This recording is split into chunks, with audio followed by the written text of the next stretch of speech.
Hi, I'm Monica, your host of Real Talk and Real Estate. I'm a licensed realtor here in the state of Maryland, and I would love to help you buy, sell, or invest in your next home.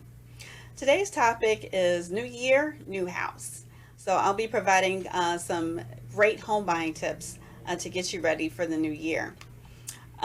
Starting off with a brief market update, I'm here in Prince George's County and just wanted to give you some numbers from December 2019. So for homes between the price of 250,000 to 600,000, there were 1,196 properties active in the month of December. The average days on the market was 35 days, so it took roughly 35 days for that home to sell. And the median price of that home was 345,000. So that's just to kind of give you an idea of what's happening here in Prince George's County. So back to the topic at hand. How do you start your home search? Some of you may be on your phones, right? Going through different apps such as Zillow and Realtor.com. So one thing to keep in mind, these apps allow you to search for properties based on the city, the zip code, how many bedrooms, things of that nature. But keep in mind that it doesn't disclose the accepted financing. So that's why it's so important to work with a realtor, because we have access to that information through the multiple listing service to see what types of financing will that seller accept. So again, let your realtor do his or her job to create a list of available properties that meet your specific criteria. Ultimately, this will help you save both time and money. Many times you'll see homes that need a little TLC, right? They just need a little bit of tender loving care. Those properties generally accept conventional loans and FHA 203K renovation loans.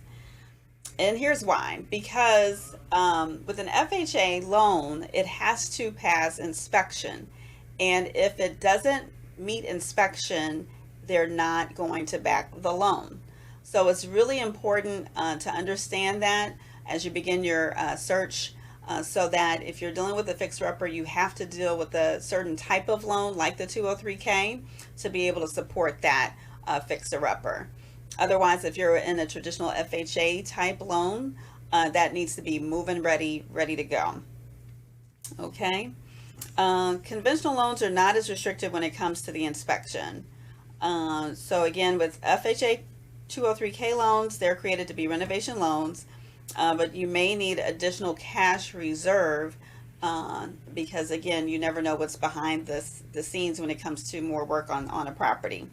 Also, you may need better credit score to qualify for that type of loan. So if you're looking for a starter home, I urge you to be flexible, keep an open mind, and be willing to compromise, perhaps on the size of the home and location. So for example, if you're looking to spend maybe roughly $1,600 a month on a home, then the price point is generally going to be around $260,000.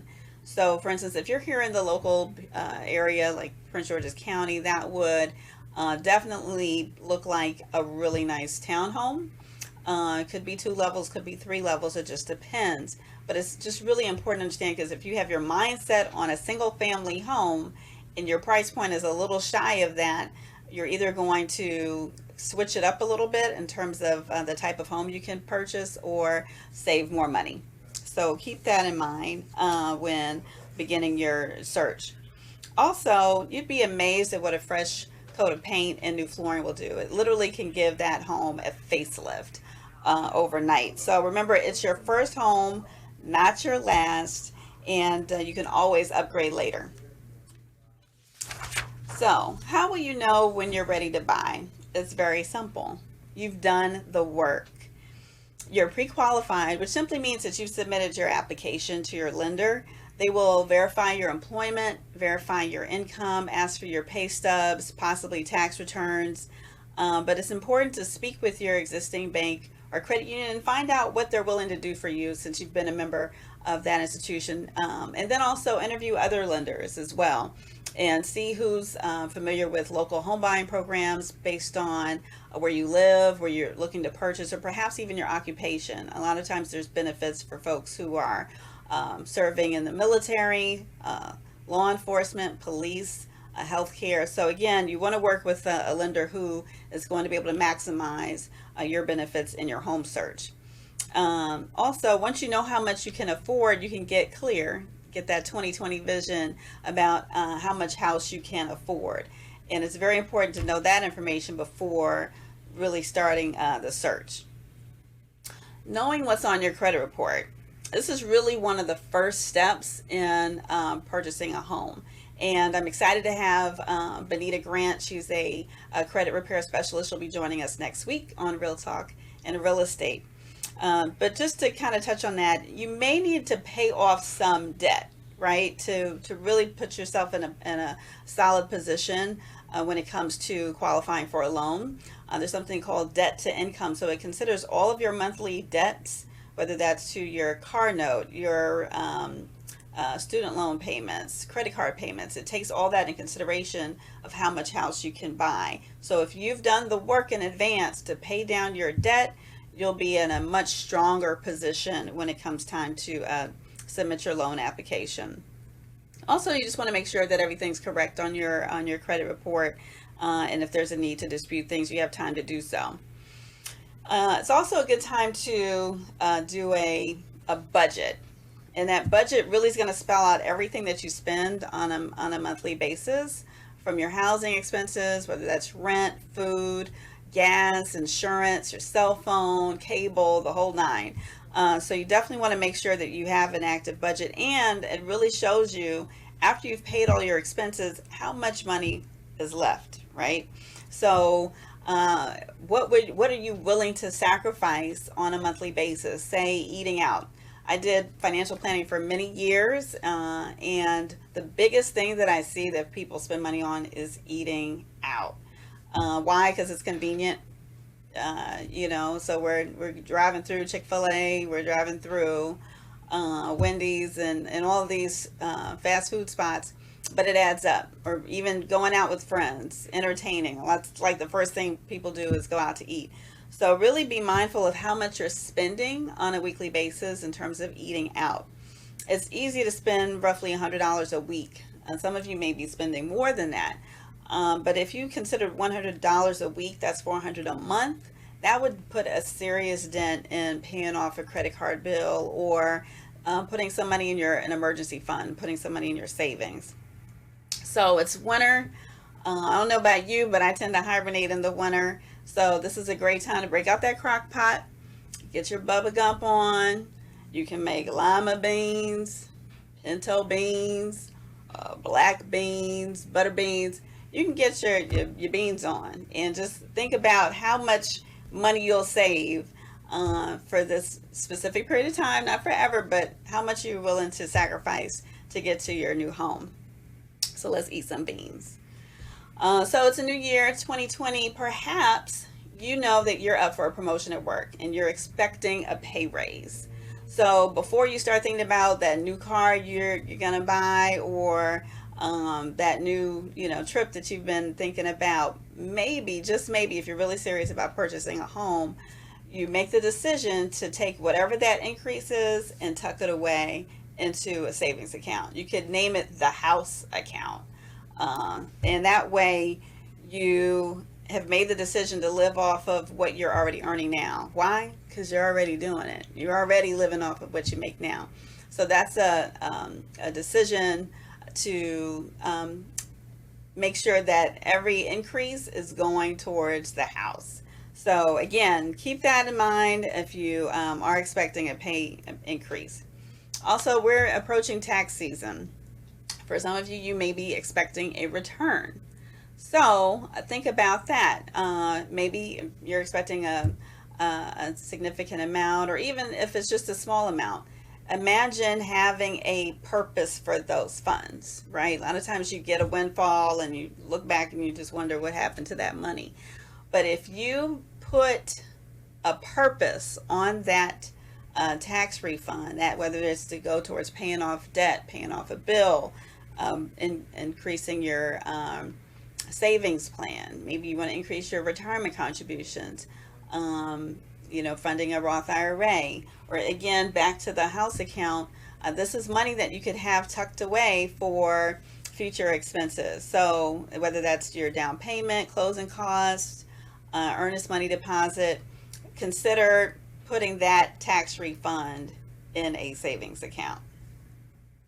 Okay, also, when you're getting ready to purchase, have an idea of where your reserve will come from, right? What funds you can tap into.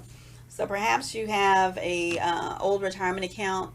You can call and find out what the process would be if you were taking a distribution for a first-time home buyer.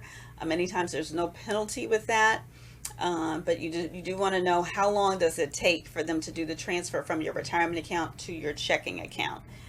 It may take a couple of days, or it could take 2 weeks. So you just want to get clear on how that process works when the time comes and you need access to those funds.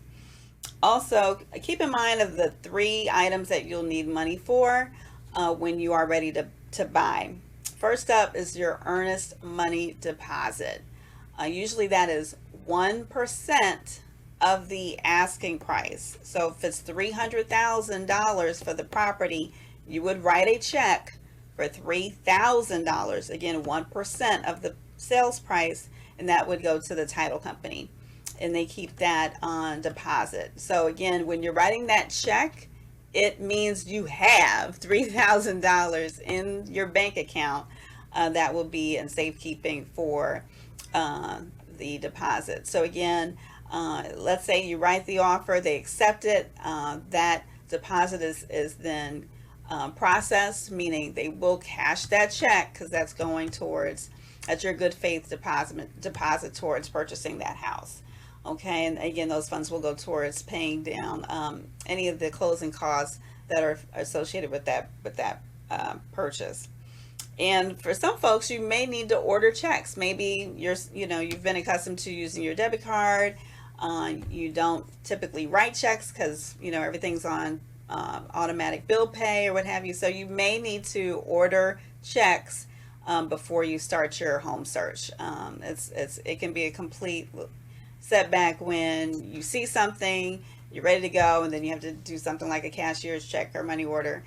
And by simply having your own checks, that's one less thing you have to worry about. The second payment that you'll be doing is a home inspection. The home inspection usually runs between $300, $450 roughly, depending on the square footage of the home. So the home inspection, we'll get into that a little later, but just keep that money on deck when the time comes. Next up would be the appraisal fee. Okay, and that's going to be paid to the bank, and that usually costs $500, and that way they'll be able to do a full appraisal to see that the home is actually worth what they stated to be.